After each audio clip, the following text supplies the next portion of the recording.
नाशिकमध्ये ठाकरेंच्या शिवसेनेला मोठा धक्का बसण्याची शक्यता। सुधाकर बडगुजर आणि विलास शिंदे नाराज असल्याची चर्चा।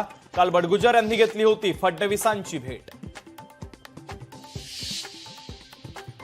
विधान भवनामध्ये महिला आयोगाच्या कामकाजाचा नीलम गोरेंच्या उपस्थितीत आढावा। तर आयोगावर टीका केली की प्रसिद्धी मिळते।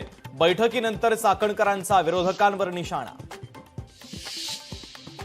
महिला आयोगाची तक्रार करायला जाणाऱ्या महाविकास आघाडीच्या शिष्टमंडळाला प्रवेश नाकारण्यावरून राजभवनाच्या बाहेर नाट्य। ठाकरेंच्या 2 नेत्यांना प्रवेश, मात्र संगीता तिवारींना प्रवेश न दिल्यानं नाराजी नाट्य।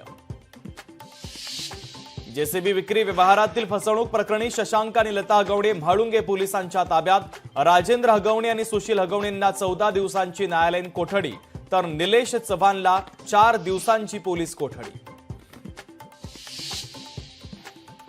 संतोष देशमुख हत्या प्रकरणाची पुढची सुनावणी आता 17 जूनला। आरोप निश्चित करण्यासाठी उज्ज्वल निकमांचा अर्ज, तर डिजिटल एव्हिडन्स मिळाले नाहीत, आरोपीच्या वकिलांचा युक्तिवाद।